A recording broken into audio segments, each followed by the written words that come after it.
The darkness of space stretched endlessly in all directions. Commander Hugh sat in his chair on Border Defense Platform Aegis 7, watching the screens that showed nothing but stars and empty void. He had been stationed here for 3 years now, and every day was the same. Wake up, check the sensors, watch for anything unusual, and go back to sleep. Most people thought his job was boring. They were right, but Hayek knew why this job existed. Someone had to watch the borders. Someone had to make sure the warnings were working. Someone had to be ready if anything went wrong. The coffee in his cup had gone cold an hour ago. He took a sip anyway and made a face. Behind him, 3 other crew members worked at their stations, running routine checks on the defensive systems that surrounded Earth like an invisible shield. These systems had never been used. Not once in the 50 years since they were built. Hjark hoped it would stay that way. A soft beep made him look up. One of the warning buoys had activated. This happened sometimes when asteroids drifted too close or when solar wind caused interference. Nothing to worry about. But then another buoy activated. Then another. Then 10 more. Hugh sat up straight in his chair. His heart began to beat faster. He set down his coffee cup and leaned toward his screen. The sensors were showing something big. Something very big. Station 2, are you seeing this? He called out. A young woman named G turned from her console. Her eyes were wide. Commander, we have multiple contacts entering the outer detection zone. The computer is counting them now. How many? J's hands moved across her keyboard. She looked at the numbers and then looked again as if she couldn't believe what she was seeing. 512 contacts, sir. All of them are large, ship-sized. The platform's alarm system began to wail. Red lights flashed across every wall. Hayek's training took over. His fear disappeared, replaced by cold focus. He had practiced for this moment 1,000 times. He had never thought it would actually happen. Send an alert to Earth Command immediately, he ordered. Classification level critical. Tell them we have an unidentified fleet approaching the border. Activate all warning systems and broadcast on all frequencies.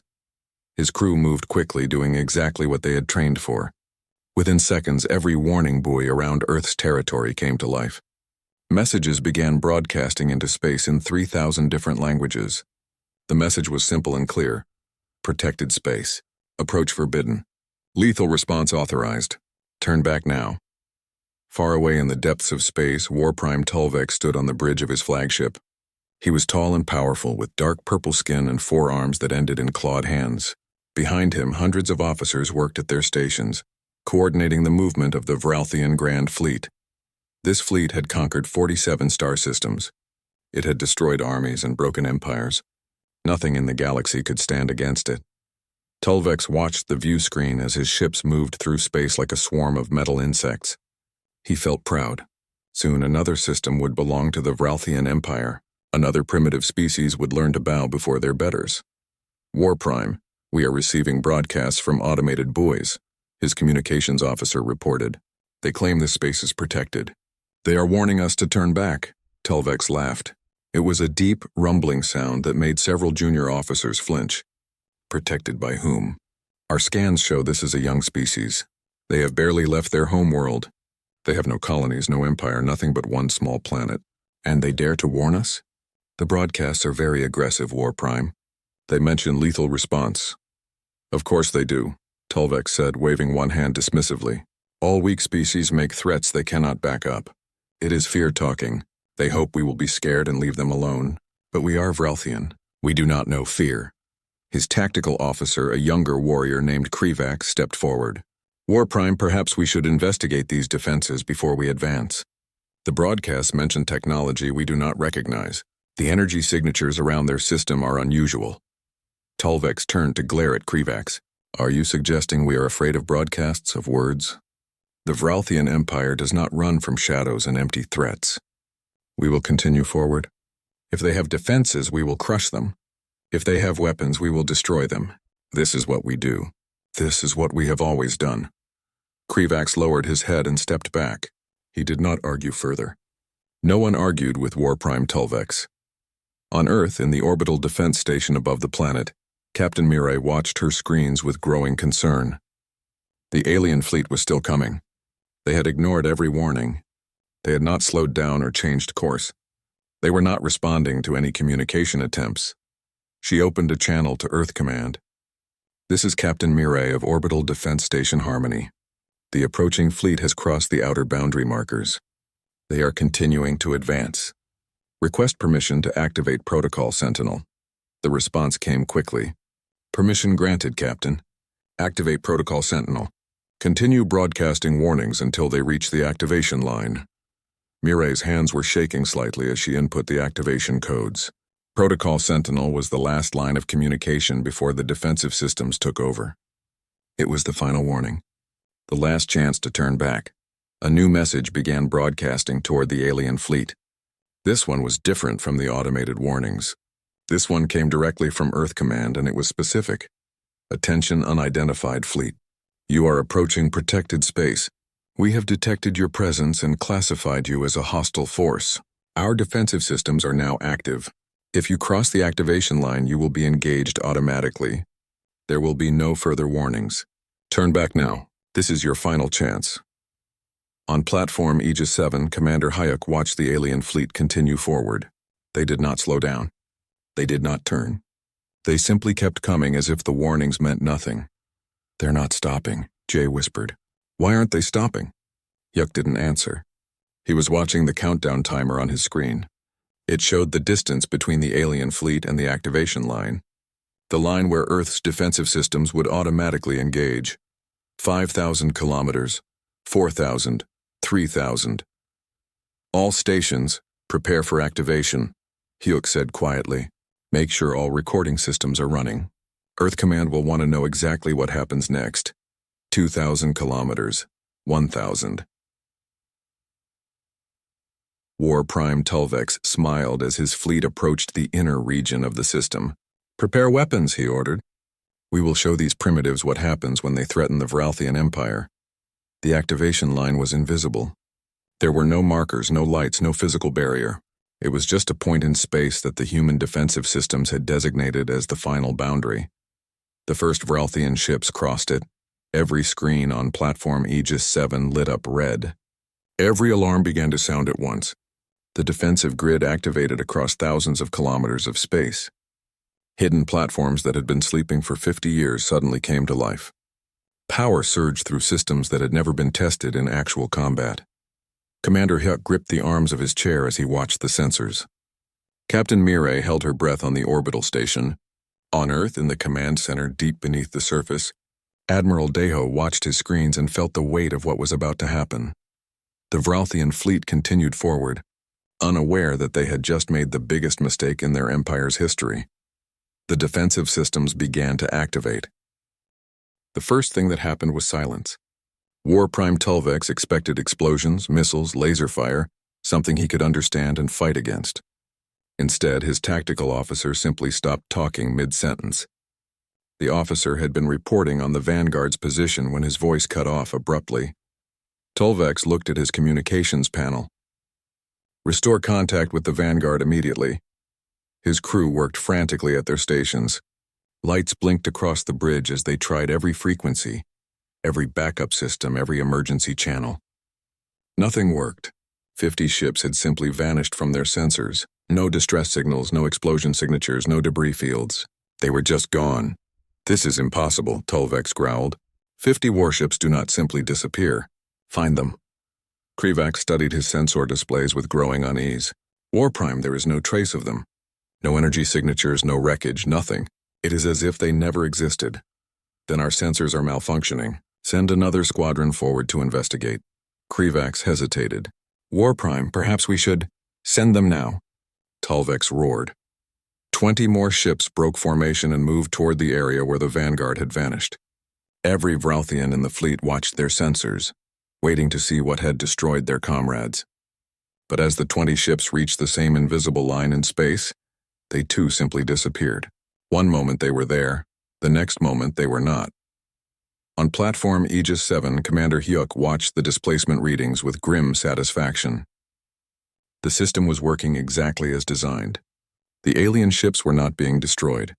They were being moved, transported instantly to a holding dimension where they could not harm anyone or escape. Displacement field operating at optimal efficiency, GI reported. All incoming vessels are being successfully relocated. No system strain detected. Hayek opened a channel to Earth Command. Admiral Deho, the defensive grid is performing as expected. 70 alien ships have been displaced with no complications. Deep in the command center beneath Earth's surface, Admiral Deho studied the three-dimensional display showing the battle space. He was an older man with gray hair and tired eyes. He had helped design these defensive systems 30 years ago, but he had never wanted to use them. War was always a failure, even when you won. Continue monitoring, Deho ordered. Dr. G1, confirm the displaced ships arrived safely in the containment dimension. Dr. G1 looked up from her console. She was younger than the Admiral, with sharp eyes and quick hands that never stopped moving across her keyboard. Confirmed, Admiral. All 70 ships materialized in Containment Zone Alpha. They are undamaged but effectively trapped. Their faster-than-light drives will not function in that dimensional space. Will they have life support? Yes, sir. The containment dimension has been calibrated to support carbon-based life forms. They will be uncomfortable but unharmed. Deho nodded slowly. Good, I want them alive. We are not murderers. He paused, looking at the display showing hundreds of alien ships still approaching. Send another warning. Make it clear what is happening to their ships. Give them one more chance to turn back. Captain Mireille composed the message carefully. She chose her words with precision, trying to make the aliens understand without revealing too much about human technology. Attention, Vralthian fleet. Your ships are not being destroyed. They are being displaced to a secure location where they cannot threaten Earth. They are alive but cannot return without our assistance. You have lost 70 ships. You can lose more or you can stop now. Choose wisely. On the Vralthian flagship, the message caused chaos. Officers shouted at each other. Some demanded retreat while others called for immediate attack. Telvex listened to them argue, his four fists clenched in fury. He had led the Vralthian fleet for 20 years. He had never retreated. He had never been defeated. He would not start now. They are lying, he announced loudly. This is a trick to make us afraid. Our ships are destroyed and they want us to believe otherwise. It is psychological warfare, nothing more. Krivak stepped forward again. War Prime. We should consider the possibility that they are telling the truth. We have never encountered technology like this before. The energy readings are unlike anything in our database. Because they are using weapons we have not seen before, Tolvek said. That does not make them invincible. It just means we must adapt our tactics. He turned to his weapons officer. Prepare the main fleet for combat. We will overwhelm their defenses with numbers. Let us see how many of our ships their mysterious weapons can handle at once. Scout leader Norvash, who commanded the reconnaissance division, spoke up from his station. War Prime, I must protest. We have lost 70 ships without even seeing the enemy. We should withdraw and study this threat before committing the entire fleet. Tulvex walked over to Norvash and loomed over him. Are you a coward, Scout leader? I am cautious, War Prime. There is a difference. Not to me. Tulvex turned back to address the entire bridge. The Vralthian Empire does not run. We do not hide. We conquer. If this human species wants a war, we will give them a war they will never forget. He raised one fist in the air. All ships full speed forward. Weapons free. Show them the fury of Vralthian might. The massive fleet surged forward. 430 warships accelerated toward Earth, their weapons charging, their shields at maximum power. Every warrior in the fleet believed they were unstoppable. They had crushed every enemy they had ever faced. These humans would be no different.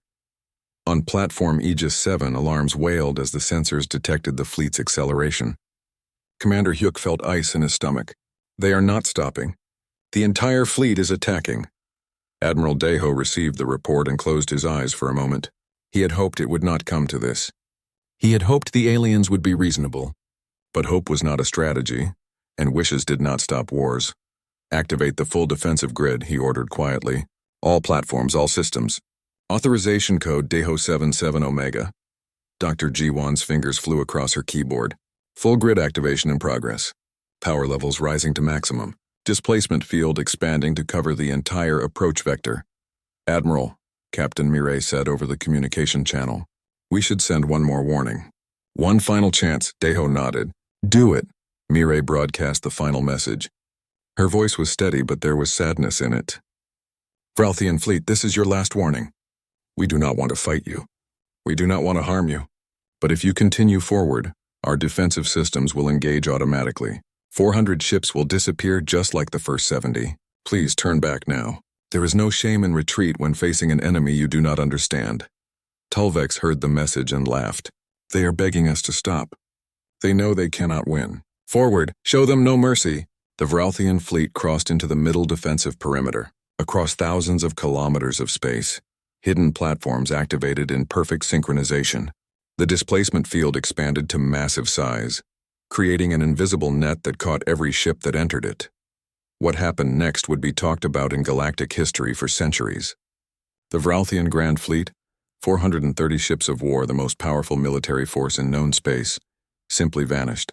In the span of 10 seconds, they went from existing in normal space to being completely gone. On the Vralthian homeworld, millions of people watched their screens in horror as they lost contact with their entire fleet. 430 ships gone, not destroyed, not defeated in battle, just gone, disappeared as if they had never existed. War Prime Tulvex found himself standing on his bridge, but everything was wrong. The view screens showed no stars. His sensors detected nothing. The space outside his ship was gray and empty and dead. There was no sun, no planets, no light except what came from his own fleet. Around him, 429 other Vralthian ships hung in the void, equally confused and equally trapped. Tulvex stared at the gray emptiness and finally understood. The humans had not been lying. They had not been bluffing. And now his entire fleet was paying the price for his arrogance. Back in normal space, 72 Vralthian ships remained. They were the rear guard, the supply vessels and support craft that had been too far back to enter the displacement field. They stopped moving immediately. Scout leader Norvash, who had been commanding one of the supply ships, took control of the remaining vessels. He broadcast a simple message to Earth: we surrender. War Prime Tulvex stood frozen on his bridge, staring at the gray void that surrounded his ship. His crew looked to him for orders, for guidance, for the confidence he had always shown. But for the first time in his life, Tulvex had no idea what to do. Status report, he finally managed to say. His tactical officer checked the systems with shaking hands. All ship systems are functional, War Prime. Life support, weapons, shields, everything is working. But our faster-than-light drive will not activate. The navigation computer cannot find any reference points. There are no stars, no gravity wells, nothing to navigate by. Communications? We can contact the other ships in the fleet, but we cannot reach anyone in normal space. It is as if we exist in a completely separate reality. Krivax moved to stand beside Tulvex. His voice was quiet. The humans warned us. They said our ships were being displaced to a secure location. I think this is what they meant. Tulvex wanted to rage, to shout, to blame someone for this disaster, but the cold truth settled over him like ice water. This was his fault. He had ignored the warnings. He had led his entire fleet into a trap because he had been too proud to listen. Can we break out? He asked quietly. Krivax studied his console for several minutes before answering. I do not know, War Prime. Our weapons have nothing to target. Our drives have nowhere to go. We are trapped in empty space with no way to find the exit. Around the flagship, hundreds of other Vralthian ships drifted in the gray void. Some tried firing their weapons at the emptiness, hoping to tear a hole back to normal space. The energy beams simply faded into nothing. Others attempted to activate their faster-than-light drives repeatedly, but the engines would charge up and then shut down, unable to engage without a destination. On one of the smaller warships, a young officer named Velrek stared at his screens and whispered, "We are going to die here, are we not?" His captain had no answer. In normal space, Lieutenant Borum sat at her communications console in Earth Command, preparing for the hardest job she had ever been given. She was a first contact specialist, trained to communicate with alien species, but she had never expected her first real contact to happen like this. Admiral Deho stood behind her. Open a channel to the containment dimension. Let us see if they are willing to talk now. Borum activated the quantum link that connected normal space to the containment dimension. It took a moment for the signal to lock on, and then she was looking at the bridge of the Vralthian flagship. War Prime Tulvex stared back at her from the screen. "I am Lieutenant Borum of Earth Defense Command," she said in carefully practiced Vralthian. "Can you understand me?" Tulvex's jaw tightened. "I understand you. Your fleet has been displaced to a containment dimension. You are not harmed, but you cannot leave without our assistance. The 72 ships that remained in normal space have surrendered. I am authorized to offer you the same terms. Stand down, agree to negotiations, and we will begin the process of releasing your fleet. And if we refuse? Tolvex asked. Borum kept her voice calm and professional. Then you will remain where you are. You have food, water, and air for several months. We will provide additional supplies if needed, but you will not be released until you agree to respect Earth's borders and cease all hostile actions. Tolvex was silent for a long moment. Finally, he asked the question that had been haunting him since the moment he arrived in this gray prison. What kind of species traps their enemies instead of killing them? What kind of warriors show such mercy? The kind who remember their own history, Borum answered. Earth has seen too many wars, War Prime. We know what it means to lose everything. We would rather capture you than kill you. We would rather talk than fight. But make no mistake, we will defend our home. The communication ended. Tolvex turned to Krivax. What do you think? I think we have no choice, Krivax said honestly. We gambled and we lost. Now we must accept the consequences. Back on Earth, Engineer Sunho stood in the technical control room, monitoring the containment dimension's stability. He was the man who had designed the dimensional anchor systems that made the entire defensive network possible. The technology was based on theories that most scientists thought were impossible, but Sunho had made them real. Dr. Jiwon entered the room carrying a datapad. How is the containment holding? Perfectly stable, Sunho replied. The dimensional barriers are strong. The Vralthian ships could fire every weapon they have and it would not create even a small crack. Good. The Admiral wants to know how long we can keep them there. Sunho shrugged. Indefinitely in theory. The containment dimension is self-sustaining. As long as we maintain the anchor points in normal space, the dimension will continue to exist. Jiwon sat down in a nearby chair. She looked tired. Do you ever wonder if we did the right thing? Creating this technology, I mean. Building a prison dimension. Every day, Sunho admitted. But then I remember why we built it. The alternative was developing weapons that could destroy entire fleets. Weapons that would kill thousands of people. At least this way, everyone stays alive. Until something goes wrong. Until something goes wrong. Sunho agreed quietly. In the containment dimension, the Vralthian fleet had settled into an uneasy routine. They could not escape, so they waited. Some crews tried to stay busy with maintenance and training. Others simply sat and stared at the gray void, wondering if they would ever see their homes again. On the flagship, Krivax had taken over most of the command duties. Tolvex still gave the orders, but his confidence was broken. He spent hours alone in his quarters, thinking about the decisions that had brought them to this place. 3 days after their capture, Krivax was reviewing supply reports when a junior officer interrupted him. Second Commander, you should see this. Our sensors are detecting something unusual. Krivax followed the officer to the sensor station. The readings made no sense. In the gray void where nothing should exist, the sensors were picking up faint energy signatures. They were distant and hard to detect, but they were definitely there. What are we looking at? Krivax asked. I do not know, Second Commander. The patterns are like nothing in our database. Krivax studied the readings carefully. The energy signatures were moving, following patterns that seemed almost alive. As he watched, one of the signatures moved closer to the fleet. Then another. Then several more. Wake the War Prime, Krivax ordered, and send this data to all ships. Tell them to keep their sensors active and report anything unusual. Within an hour, crews across the fleet were reporting the same thing. Strange energy signatures in the void, movement where there should be nothing, and something else. Something that made veteran warriors feel cold fear in their hearts. Shadows. In the gray emptiness where no light source existed, there were shadows. They moved at the edge of sensor range, never quite visible but always present. Watching. Waiting. Lieutenant Borum received the emergency transmission from the containment dimension with confusion. Krivax appeared on her screen, and for the first time she saw real fear in a Vralthian's eyes. Lieutenant, we need to speak with your superiors immediately. Something is wrong in this dimension. We are detecting things that should not exist here. Energy signatures, movement, shadows in the void. That is impossible, Borum said. The containment dimension is empty. We made sure of that before we activated it. Then your sensors lied, Krivax said flatly, because we are not alone here. Admiral Deho listened to the report with growing concern.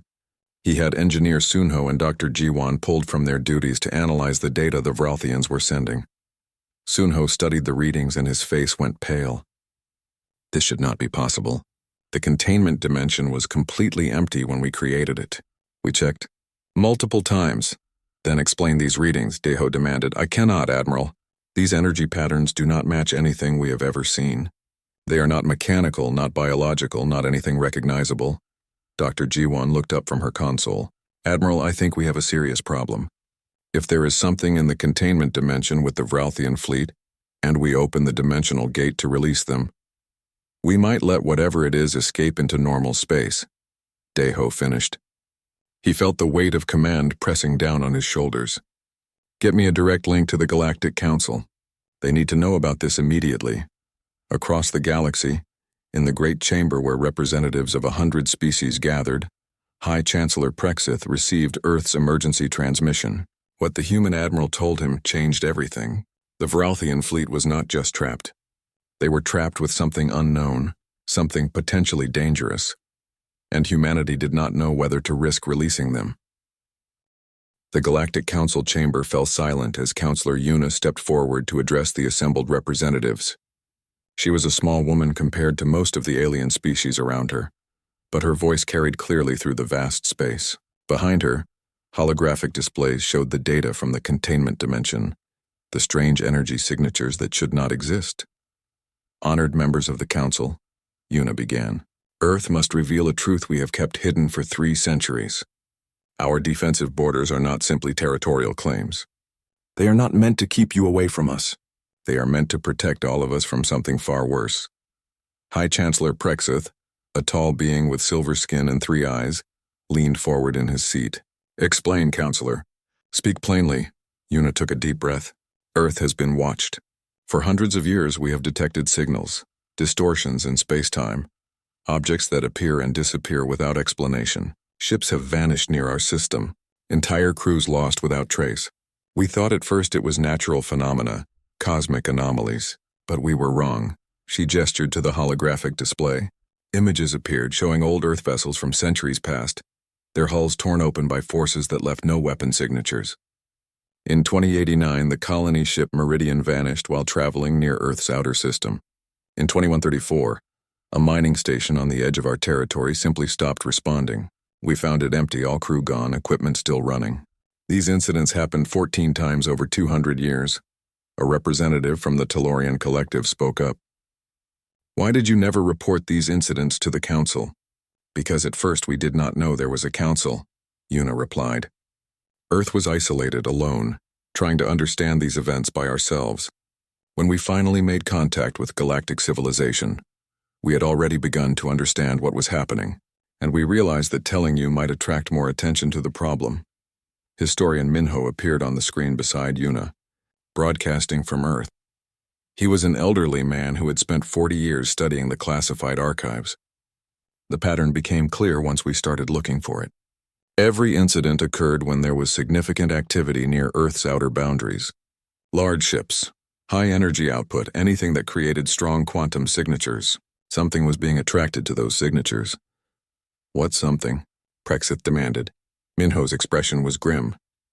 We call them the others. We do not know what they are, where they come from, or what they want. We only know they exist in the spaces between dimensions and the gaps between realities, and they are drawn to sapient thought, to consciousness like predators to prey. The council chamber erupted in noise.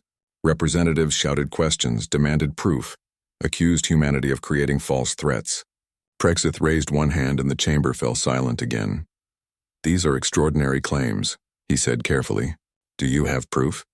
Dr. Jiwon appeared on another screen. We have data spanning 3 centuries. Energy readings, quantum distortions, dimensional fractures. Every time one of these incidents occurred, we detected the same signatures, the same patterns, and now we are detecting identical signatures in the containment dimension with the Vralthian fleet. The containment dimension was empty when we created it, Engineer Sunho added from his own screen. We scanned it thoroughly. There was nothing there. But the Vralthian fleet's quantum signatures are massive, 500 ships generating enormous amounts of energy. That energy is drawing attention from something on the other side of dimensional barriers. Yuna stepped forward again. This is why Earth created the defensive network. Not to threaten the galaxy, but to create a buffer zone where we could monitor and control quantum signatures. The displacement technology does not just trap ships, it masks their energy output from the others. When we detected the Vralthian fleet approaching, we knew their quantum signature would weaken the barriers. We tried to warn them. They did not listen. In the containment dimension, War Prime Tolvex listened to the Council broadcast with growing horror. The shadows in the gray void had grown bolder. His sensors showed dozens of energy signatures now, circling the fleet like sharks around prey. His weapons officers reported that targeting systems could not lock onto the signatures. They moved too strangely, following physics that made no sense. So we have brought this upon ourselves, Tolvex said quietly to Krivax. Our fleet's energy output has attracted these creatures. It appears so, War Prime. Krivax studied the sensor data. And if the humans open the dimensional gate to release us while these things are active, we might lead them directly into normal space. Tolvex felt the weight of his failure pressing down on him. He had not only doomed his own fleet, he had created a crisis that threatened the entire galaxy. Contact the human lieutenant. I must speak with her immediately. Lieutenant Baram appeared on his screen moments later. Before she could speak, Tolvex raised one hand. Lieutenant, I owe your people an apology. We ignored your warnings. We thought you were weak, primitive, making empty threats. Now I understand the truth. You were trying to protect us from something we did not know existed. We tried to tell you, War Prime, Baram said gently, but some lessons must be learned the hard way. Can you get us out of here without releasing these creatures into normal space? We are working on it. Our best engineers are trying to find a solution. In the Galactic Council chamber, High Chancellor Prexith stood and addressed the assembly. I propose an emergency session. If what the humans say is true, this threatens all spacefaring civilizations. We must. He was interrupted by alarms. Every screen in the chamber suddenly displayed the same warning. The dimensional barriers around Earth itself were destabilizing. The massive quantum signature of the Vralthian fleet had done more than attract the others. It had weakened the walls between dimensions. Admiral Deho's voice came through the speakers, tight with controlled panic. Council members, we have a critical situation. The barriers are failing. We are detecting dimensional fractures opening in normal space around Earth's defensive perimeter. Small ones for now, but they are growing. On platform Aegis 7, Commander Hyuk watched his screens in disbelief. Tears in reality itself were appearing in the space around Earth. Through those tears he could see the gray void of the containment dimension, and moving through the void toward those tears he could see shadows. Large shadows. Getting closer. Sir, what are we looking at? Jai asked, her voice shaking. The reason Earth built these defenses, Hyuk replied. The reason we have been so protective of our borders. We were not keeping the galaxy out. We were keeping something else contained. Dr. Jiwan ran simulations as fast as her computers could process them. Every result came back the same. The dimensional fractures would continue to grow. Within 24 hours, the barriers would collapse completely. The others would have direct access to normal space for the first time in centuries. We need to close the containment dimension, she told Admiral Deho. It is the only way to stop the fractures from expanding. If we close it with the Vralthian fleet still inside, they will be trapped forever, Deho said. 500 ships, thousands of lives. If we do not close it, those creatures will break through into our reality, and we have no idea what they will do once they are here. Deho looked at the displays showing the growing fractures, then at the screen showing the trapped Vralthian fleet. It was an impossible choice. Save the Vralthians and risk unleashing an unknown threat on the galaxy, or sacrifice thousands of lives to protect billions. Engineer Sunho suddenly looked up from his console. Wait, there might be another option. It is dangerous and we have never tested it, but theoretically it could work. What option? Daiho demanded. We use the Vralthian fleet's quantum signature as a lure. We make them bait to draw the others away from the dimensional fractures. Then we create a controlled opening, pull the fleet through and seal the dimension behind them all at once. Will that work? I have no idea, Sunho admitted. The timing would need to be perfect. The fleet would need to cooperate completely, and we would need to amplify their quantum signature to make them more attractive to the others than the fractures are, which means making them more visible, more vulnerable, Dr. Jiwan added. The others will focus on the fleet. If we fail, if the timing is off by even a second, Those ships and everyone on them will be exposed to creatures we do not understand. Deho looked at Counselor Yuna on the screen. Get me War Prime Telvex. He needs to know what we are planning. When Telvex heard the plan, he was quiet for a long moment. Then he straightened his shoulders and looked directly at the camera. Do it. Use my fleet as bait. We are the ones who created this problem. Let us be the ones to help fix it. You understand the risk? Borum asked. If something goes wrong, then we die knowing we tried to fix our mistake, Telvex interrupted. Better that than living with the knowledge that our arrogance destroyed the galaxy. Tell your engineers to prepare. The Vralthian fleet stands ready. Across the galaxy, every spacefaring civilization watched their screens as Earth prepared for the most dangerous operation in human history. The barriers between dimensions were cracking. Unknown creatures pressed against the walls of reality. And humanity was about to risk everything on a plan that had never been tested. Engineer Sunho's hands moved across his console with practiced precision. Around him in the technical control room, dozens of specialists worked frantically to prepare for the most dangerous operation Earth had ever attempted. They had one chance to get this right. One chance to save the Vralthian fleet and seal the dimensional barriers before the others broke through into normal space. Power levels at maximum, one technician reported. All displacement platforms are synchronized and ready. Dimensional anchors holding steady, another added. But the fractures are still growing. We have maybe 6 hours before the barriers collapse completely. Sunho pulled up the simulation he had been running for the past hour. The plan was simple in theory, but terrifyingly complex in execution. They would amplify the Vralthian fleet's quantum signature, making them shine like a beacon to draw the others away from the fractures. Then, in a precisely timed sequence, they would open a controlled gateway, pull every ship through at once, and seal the containment dimension permanently. The margin for error was 0. If they opened the gateway too early, the others would follow the fleet through. If they opened it too late, the barriers would fail and the others would break into normal space anyway. Everything had to happen in perfect coordination. Dr. Jiwan entered the room carrying a datapad. The Vralthian fleet is in position. They have arranged their ships in the geometric pattern you specified. War Prime Telvex says they are ready whenever we are. How is he holding up? Sunho asked. Surprisingly well. He knows this might not work, but he is committed. I think the weight of his mistake has changed him. On Platform Aegis 7, Commander Hayuk coordinated with the other defense platforms scattered throughout Earth's system. Every single platform needed to fire its displacement field at exactly the same moment, creating a gateway large enough to pull through 500 ships in a single second. This is Aegis 7 to all stations, Hayuk broadcast. Final systems check. Report readiness. One by one, the other platforms responded. Aegis 2 ready. Aegis 5 ready. Aegis 9 ready. All 23 platforms confirmed they were prepared for the operation. Captain Mireille watched from her orbital station, ready to coordinate the final phase. Her job was to ensure the gateway closed the instant the last ship came through. Even a fraction of a second's delay could be catastrophic. In the containment dimension, War Prime Telvex stood on his bridge and looked at the gray void one last time. The shadows had grown larger, more distinct. He could almost see shapes now. Vast forms that moved in ways that hurt to watch. They circled the fleet like predators who knew their prey was trapped. All ships report ready, War Prime, Krivak said. We are maintaining the geometric formation.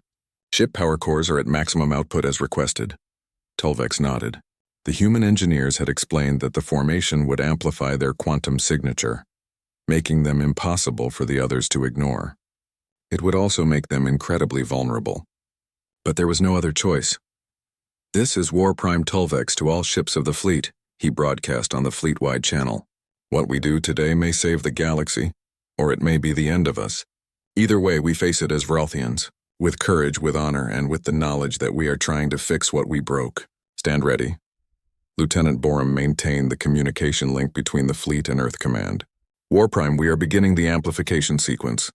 You will feel your ship's power systems surge. Do not be alarmed. Keep your formation steady no matter what happens. Understood, Lieutenant. We will hold. Admiral Deho sat in his command chair watching the countdown timer. Around him the command center was silent, except for the quiet beeping of consoles and the whispered voices of officers coordinating their stations. He had sent a message to his family an hour ago, just in case this went wrong. just in case these were his last hours. "Begin amplification," he ordered. Sun-Ho activated the sequence. Energy beams invisible to the naked eye reached through the dimensional barriers and touched each of the 500 Vralthian ships. Their power cores responded, surging to levels far beyond normal operation. The quantum signature of the fleet exploded outward, blazing like a star in the gray void. The effect was immediate. Every shadow in the containment dimension turned toward the fleet. The others had noticed. On the Vralthian flagship, warning alarms screamed as unknown forces pressed against the ship's hull. The shadows were moving closer, drawn by the amplified signature. Tolvex watched his screens as the shapes approached, and for the first time in his life he understood true cosmic horror. These were not creatures from another world. They were something far stranger, beings that existed in the spaces between realities, things that should not be possible. "They are coming," Krivax whispered. "Hold formation," Tolvex commanded. "Trust the humans. They know what they are doing." In the technical control room, Sun-Ho watched the data feeds with sweat running down his face.